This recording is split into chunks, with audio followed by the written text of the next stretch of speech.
यह लियो की कहानी है, एक साधारण मजदूर से एक असाधारण महामानव बनने के सफर की। शहर की एक निर्माणाधीन गगनचुंबी इमारत पर काम करना लियो के लिए रोज की बात थी। लेकिन उस दिन नियति ने कुछ और ही तय कर रखा था।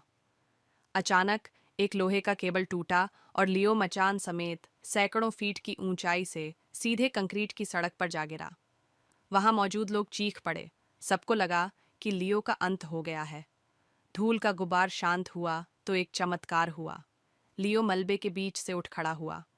उसके कपड़े चिथड़े हो चुके थे, लेकिन उसके शरीर पर एक खरोंच तक नहीं थी। उसे खुद यकीन नहीं हो रहा था कि वह जिंदा है। उसी रात एक सुनसान गली में उसने अपनी ताकत को परखा। उसने पूरी ताकत से ईंट की दीवार पर मुक्का मारा।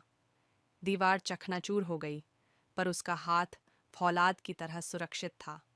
उसने लोहे की नुकीली छड़ को अपनी बांह पर दबाया तो छड़ मुड़ गई, पर उसकी खाल नहीं कटी।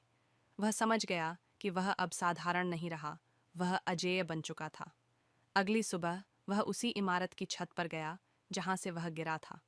नीचे गहरी खाई को देखकर अब उसे डर नहीं, बल्कि एक सुकून महसूस हो रहा था। उसने गहरी सांस ली, और जैसे ही अपनी आंखें बंद कीं, उसके पैर जमीन छोड़ने लगे। जिस गुरुत्वाकर्षण से उसे गिरने का डर था, अब वह उसी को मात दे रहा था। एक जोरदार धमाके के साथ लियो आसमान की ऊंचाइयों में ओझल हो गया।